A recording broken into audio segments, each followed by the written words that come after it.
दोस्तों नमस्कार। ये है मार्गदर्शन फॉर सिविल सर्विसेज। मैं अनुराग चौधरी।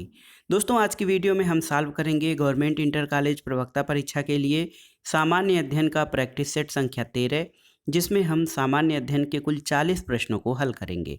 दोस्तों ये वीडियो जीआईसी प्रवक्ता परीक्षा के साथ साथ उत्तर प्रदेश लोक सेवा आयोग द्वारा आयोजित अन्य परीक्षाओं के सामान्य अध्ययन खंड के लिए बहुत ही उपयोगी तथा महत्वपूर्ण है। तो आइए सॉल्व करते हैं यूपीपीएससी जीआईसी प्रवक्ता परीक्षा सामान्य अध्ययन का प्रैक्टिस सेट संख्या 13।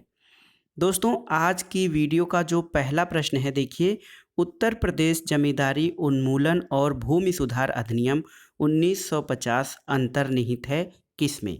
ऑप्शन है आपकी 5वीं अनुसूची में, 7वीं अनुसूची में, 9वीं अनुसूची में या फिर 11वीं अनुसूची में। तो सही उत्तर है दोस्तों उत्तर प्रदेश जमींदारी उन्मूलन और भूमि सुधार अधिनियम 1950 ऑप्शन सी 9वीं अनुसूची में अंतर्निहित है। दोस्तों उत्तर प्रदेश जमींदारी उन्मूलन और भूमि सुधार अधिनियम 1950 को संविधान की 9वीं अनुसूची में शामिल करके प्रविष्टि 11 इसे न्यायिक उन्मुक्ति प्रदान की गई है। अगला प्रश्न है दोस्तों बहुत ही महत्वपूर्ण है। फेमा जिसको कि विदेशी मुद्रा प्रबंधन अधिनियम फॉरेन एक्सचेंज मैनेजमेंट एक्ट कहा जाता है, इसको अंतिम रूप से कब लागू किया गया? वर्ष 1991 में, 1997 में, 2000 में या 2007 में? तो सही उत्तर है दोस्तों ऑप्शन सी सही उत्तर है 2002 में। विदेशी मुद्रा प्रबंधन अधिनियम को बाह्य व्यापार और भुगतान को सुविधाजनक बनाने, भारत में विदेशी मुद्रा बाजार के सुव्यवस्थित विकास और उसकी स्थिरता का संवर्धन करने के उद्देश्य से पहले तो फेरा फॉरेन एक्सचेंज रेगुलेशन एक्ट के स्थान पर 2002 में पूर्ण रूप से फेमा को लागू किया गया था और ये अधिनियम वर्ष 1999 में पारित हुआ। वर्ष 2000 में इसने आंशिक रूप से कार्य करना प्रारंभ किया। नए विवाद तो फेमा के अंतर्गत आए परंतु पुराने विवाद फेरा के अंतर्गत 2002 तक रहे। फेमा पूर्ण रूप से सन 2002 में लागू हुआ था।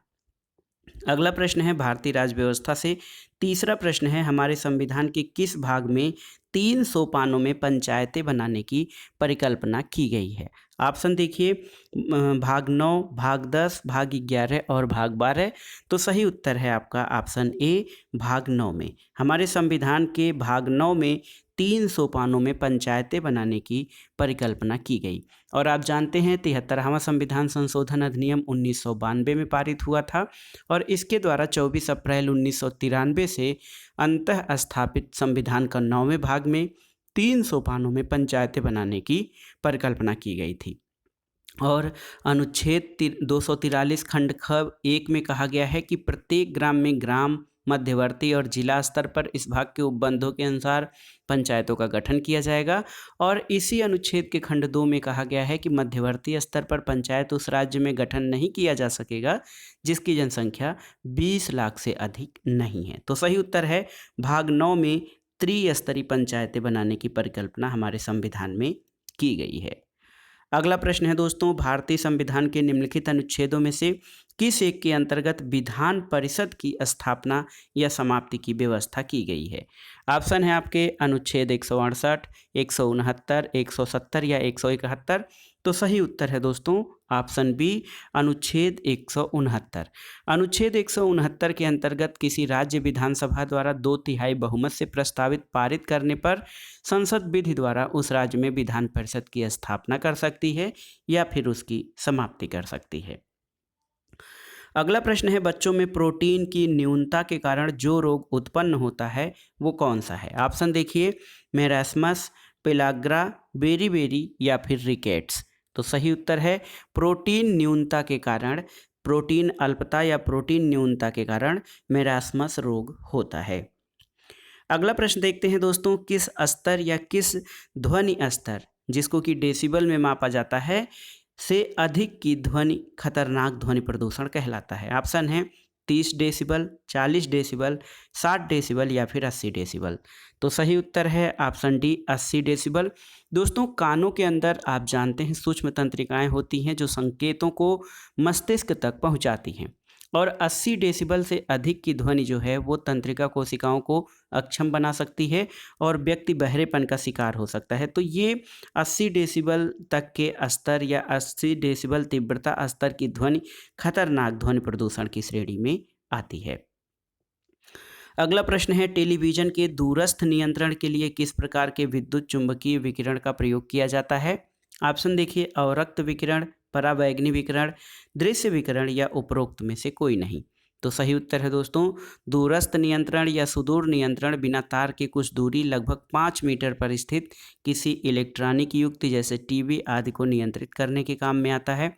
और आजकल के रिमोट कंट्रोलर प्रायः अवरक्त यानी इंफ्रारेड किरणों का प्रयोग करते हैं और इसी के आधार पर टेलीविजन का दूरस्थ नियंत्रण इन्हीं विद्युत चुंबकीय विकिरण का प्रयोग किया जाता है।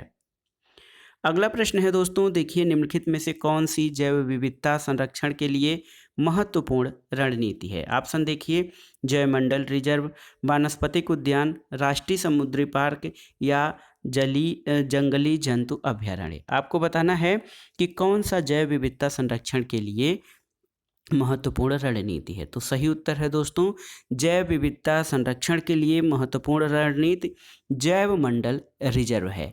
और जैव मंडल रिजर्व की स्थापना का उद्देश्य जो होता है, प्राकृतिक और अर्ध प्राकृतिक भूमि स्थान पर इन सीटू यानी स्वस्थानीय जैव विविधता का संरक्षण किया जाना।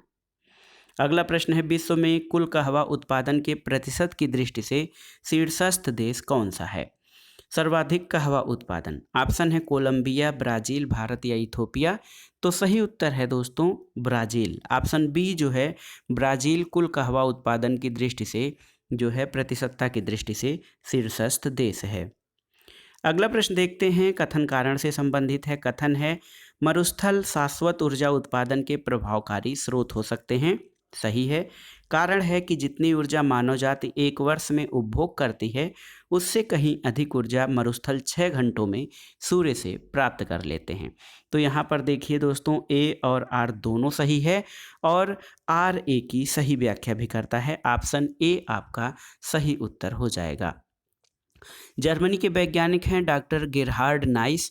उनका मानना है कि मानव जाति जितनी ऊर्जा एक वर्ष में उपभोग करती है उससे कहीं अधिक ऊर्जा दुनिया के मरुस्थल मात्र 6 घंटों में प्राप्त कर सकते हैं। और ये जो है मरुस्थल क्या हैं, शाश्वत ऊर्जा उत्पादन के स्रोत हो सकते हैं।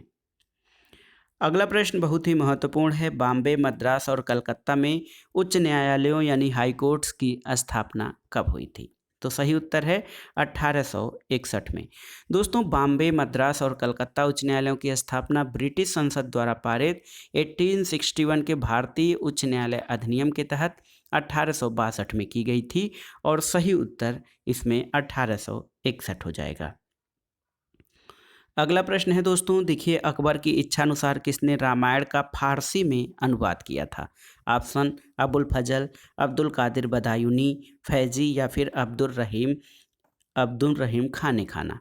तो सही उत्तर है दोस्तों, अकबर के शासनकाल में रामायण का फारसी में अनुवाद अब्दुल कादिर बदायूनी ने किया था। ऑप्शन बी आपका सही है, रामायण का फारसी में अनुवाद अब्दुल कादिर बदायूनी। अगला प्रश्न है, निम्नलिखित में से किसने जहांगीर के विरुद्ध विद्रोह किया था? ऑप्शन देखिए, आसफ खां, खुर्रम, महावत खां या फिर खुसरो। तो जहांगीर के सबसे बड़े पुत्र खुसरो ने जहांगीर के गद्दी पर बैठने के शीघ्र बाद विद्रोह किया। तो पहला नंबर तो खुसरो ने किया था जो 1606 में पराजित हो गया था। 1623 में खुर्रम के विद्रोह का महावत खां के नेतृत्व वाली मुगल सेना ने दमन किया था और 1626 में महावत खां ने जहांगीर के विरुद्ध विद्रोह किया था। तो इसमें जो सही उत्तर हो जाएगा दोस्तों, ये हो जाएगा खुर्रम, महावत खां और खुसरो। यानी जहांगीर के विरुद्ध जो विद्रोह हैं वो खुर्रम, महावत खां और खुसरो तीनों ने किया था। ऑप्शन डी हो जाएगा, केवल 2, 3 और 4। अगला प्रश्न है, शिव की दक्षिणामूर्ति प्रतिमा उन्हें किस रूप में प्रदर्शित करती है? तो ऑप्शन देखिए, शिक्षक, नृत्य करते हुए, विश्राम करते हुए या ध्यान मग्न। तो सही उत्तर है दोस्तों, शिव की दक्षिणामूर्ति प्रतिमा उन्हें शिक्षक के रूप में या गुरु के रूप में प्रदर्शित करती है। इस रूप में शिव अपने भक्तों को सभी प्रकार का ज्ञान प्रदान करते हुए माने गए हैं और इस रूप में शिव की दक्षिण दिशा में मुख किए हुए प्रतिमा स्थापित की गई है। अगला प्रश्न है निम्नलिखित में से कौन अलवार संत नहीं था। ऑप्शन है पोएगई, तिरुज्ञान, पूडम और तिरुमंगई।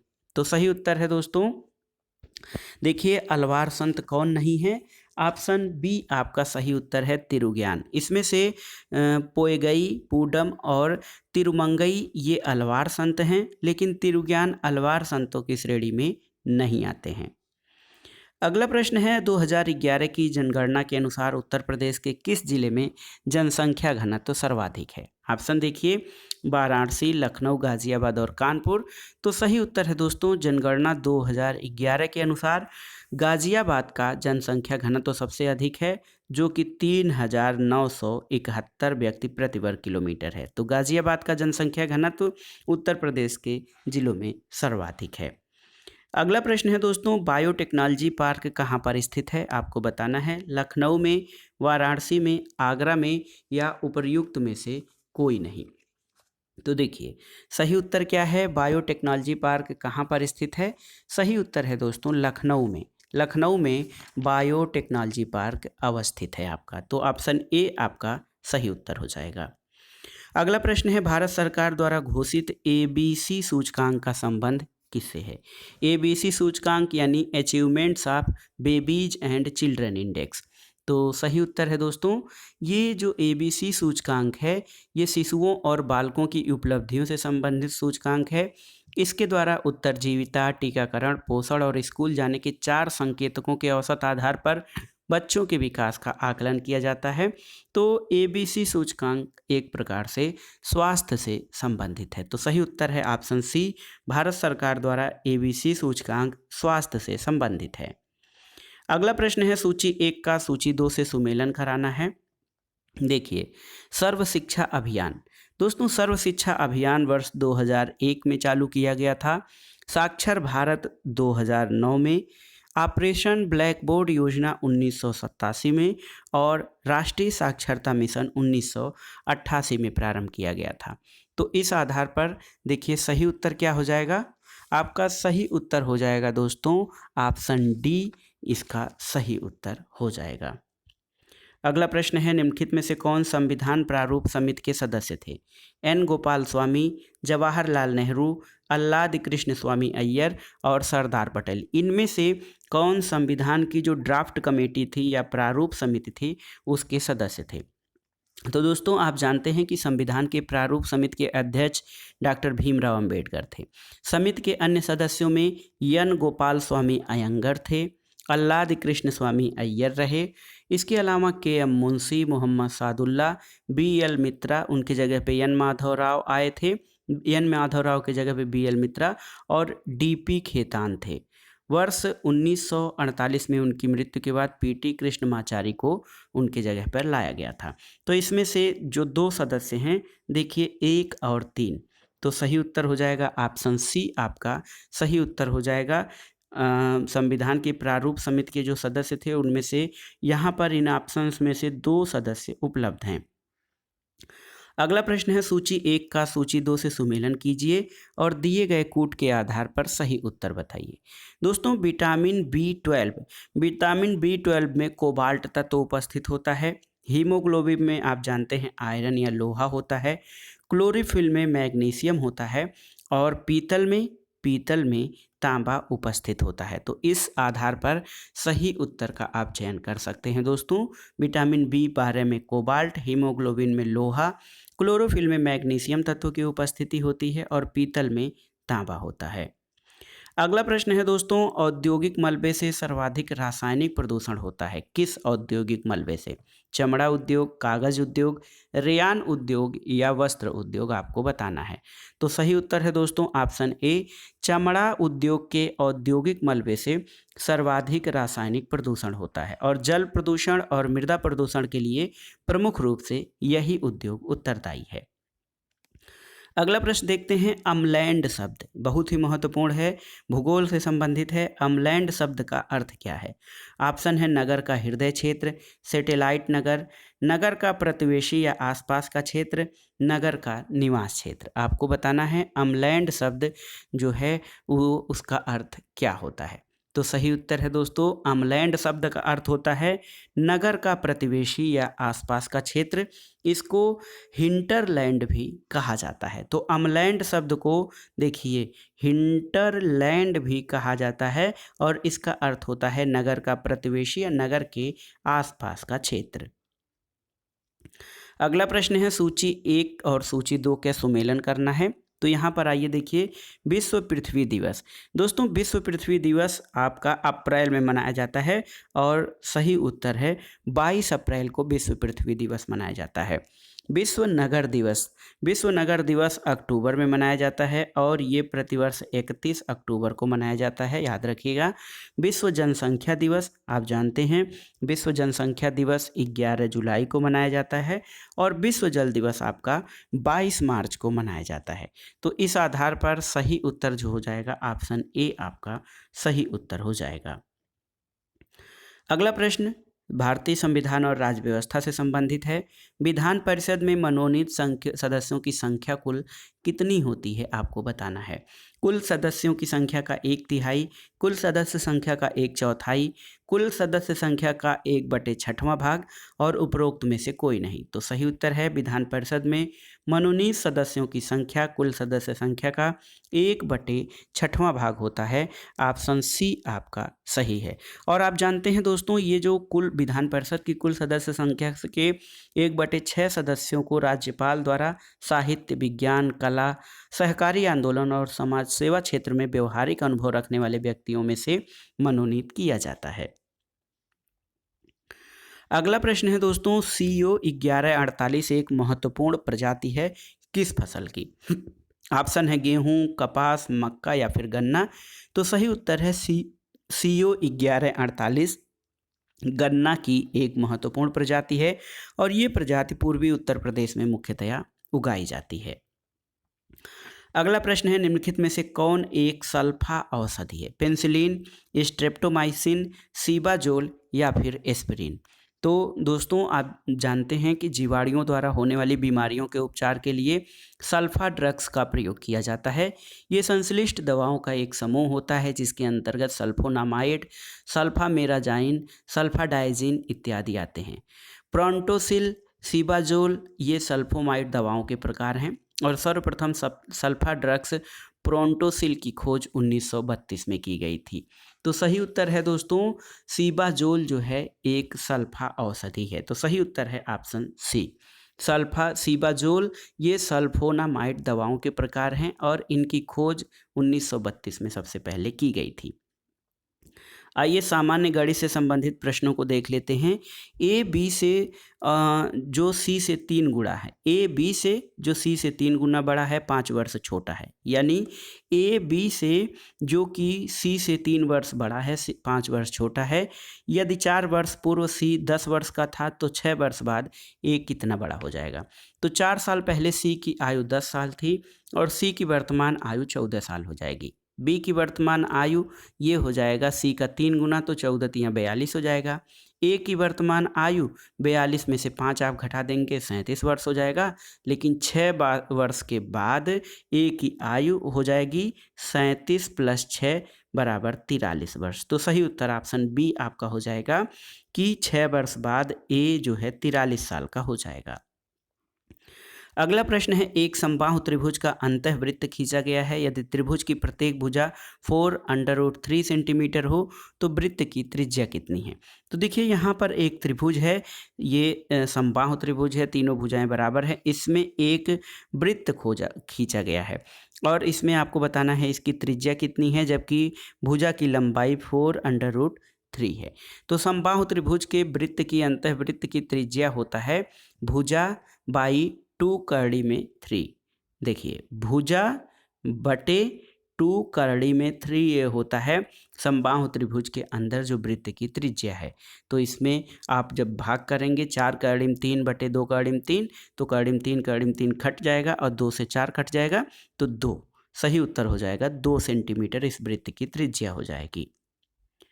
अगला प्रश्न है, किसी पंक्ति में ए बाईं ओर से 11वें स्थान पे है, बी दाहिने ओर से 10वें स्थान पर है, और यदि ए और बी आपस में स्थान बदल लें तो ए बाईं ओर से 18वें स्थान पर हो जाता है। पंक्ति में ए और बी के अलावा कितने व्यक्ति हैं? तो इसमें स्थान बदलने पर देखिए 18वां स्थान आ जाता है, और पंक्ति में कुल व्यक्ति बराबर क्या हो जाएगा कि स्थान बदलने पर ए का स्थान प्लस ए के दाईं ओर जितने व्यक्ति हैं, तो ये हो जाएगा 18 और 9 यानी 27। लेकिन पंक्ति में ए और बी के अलावा व्यक्तियों की संख्या अगर जो गिना जाए तो पहले तो कुल पंक्ति में 27 है, इसमें से 2 आपका हो जाएगा 25 व्यक्ति। तो ऑप्शन सी आपका सही उत्तर हो जाएगा कि इस पंक्ति में कुल 25 व्यक्ति शामिल हैं। इसके अलावा देखिए अगला प्रश्न 31वां प्रश्न है, रीजनिंग से संबंधित है। दोस्तों, एक निश्चित कूट भाषा में हैंड को SZMW लिखा जाता है, तो मिल्क का कूट क्या होगा? देखिए एच जो है 8वें नंबर पे आता है, ए पहले नंबर पे आता है, N 14वें नंबर पे और D चौथे स्थान पर। उसी प्रकार अगर जो अंग्रेजी वर्णमाला के उल्टे क्रम में देखें तो SZMW, S पीछे से या उल्टे से 8वें पे, Z पहले पे, M 14वें पे और W चौथे पे आता है। मिल्क में इसी प्रकार मिल्क आप मिला लीजिए, मिल्क 13, 9, 12, 11, तो 13, 9, 12, 11 जब उल्टे क्रम से शुरू करेंगे आप तो NROP हो जाएगा। ऑप्शन डी आपका सही उत्तर हो जाएगा। अगला प्रश्न है, एक घड़ी प्रत्येक 24 घंटे में 4 मिनट पीछे हो जाती है। इसे 1 अप्रैल को प्रातः 6 बजे सेट किया जाता है। उसी माह के 6 अप्रैल दोपहर 12 बजे यह घड़ी क्या समय बताएगी? तो दोस्तों, जब आप देखेंगे 24 घंटे में घड़ी 4 मिनट पीछे हो रही है तो 6 घंटे में 1 मिनट पीछे होगी। तो कह रहा है कि 6 अप्रैल को दोपहर 12 बजे ये घड़ी कितना समय बताएगी? तो ये हो जाएगा 11:39 प्रातः। तो सही उत्तर आपका ऑप्शन सी हो जाएगा। अगला प्रश्न है, देखिए समांतर माध्य से 99 मदों का माध्य 55 है। 100वें पद के मूल्य सभी 100 पदों के माध्य से 99 अधिक है। 100वें मद का या 100वें पद का मूल्य कितना होगा? तो देखिए जब आप हल करेंगे तो 100वां पद मान लीजिए x है, तो 55 गुणे 99 प्लस x/100 बराबर x माइनस 99 हो जाएगा। जब आप इसको हल करेंगे तो ये संख्या 155 आ जाएगी। अगला प्रश्न है, यहाँ पर देखिए निम्नलिखित में से कौन सा युग्म शेष युग्मों से अलग है? दवात और स्याही, देखिए दवात और स्याही, डिब्बा और तेल, नाव और जहाज, थैला और कपड़ा। इसमें जब आप जो है तर्क सिद्ध करेंगे तो दवात, डिब्बा और थैला, दवात, डिब्बा और थैला ये तीनों पात्र हैं, और इसमें स्याही आता है, तेल आता है और कपड़ा। जबकि नाव और जहाज में कोई पात्र नहीं है, दोनों जल यातायात के साधन हैं, इसलिए नाव और जहाज जो हैं ये शेष युग्मों से अलग हैं। ऑप्शन सी आपका सही उत्तर हो जाएगा। अगला प्रश्न है, यदि 13 मार्च 2017 को सोमवार है तो 13 मार्च 2011 को कौन सा दिन था आपको बताना था? तो 13 मार्च 2011 को यानी 6 साल पहले का दिन आपसे पूछा जा रहा है। तो इसमें सही उत्तर 13 मार्च 2017 को हो जाएगा रविवार। सही उत्तर ऑप्शन डी आपका हो जाएगा रविवार। 13 मार्च 2011 को ये दिन पड़ेगा रविवार।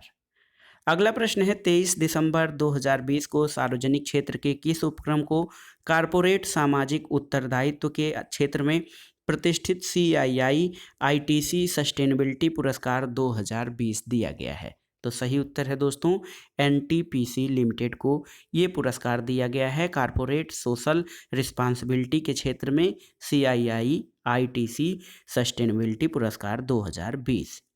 अगला प्रश्न है, दिसंबर 2020 में स्वास्थ्य और चिकित्सा के क्षेत्र में सहयोग बढ़ाने के लिए और ग्रीन हेल्थ केयर को समर्थन देने के लिए भारत ने किस देश के साथ समझौता ज्ञापन पर हस्ताक्षर किए हैं? तो सही उत्तर दोस्तों, सही उत्तर है आपका इजराइल के साथ भारत ने ग्रीन हेल्थ केयर को समर्थन देने के लिए जो है समझौता ज्ञापन पर हस्ताक्षर किया है।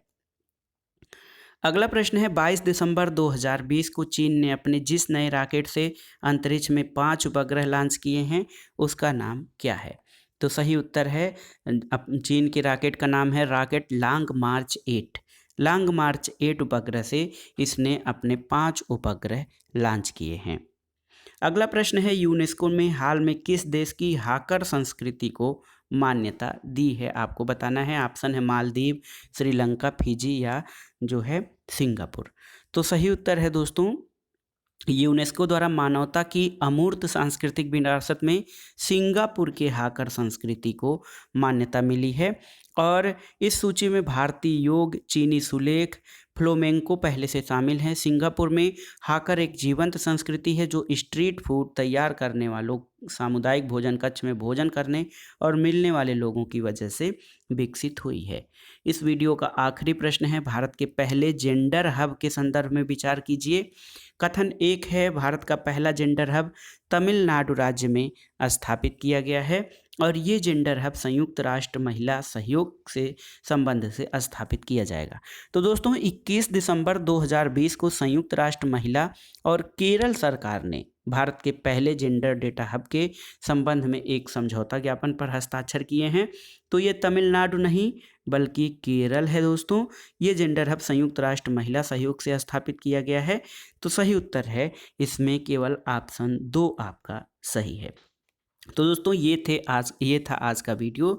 इसमें हमने गवर्नमेंट इंटर कॉलेज प्रवक्ता परीक्षा के सामान्य अध्ययन के लिए महत्वपूर्ण प्रैक्टिस सेट सॉल्व किया और ये वीडियो सामान्य अध्ययन के लिए अन्य जो परीक्षाएं आयोजित होती हैं उनके लिए भी विशेष रूप से लाभकारी है।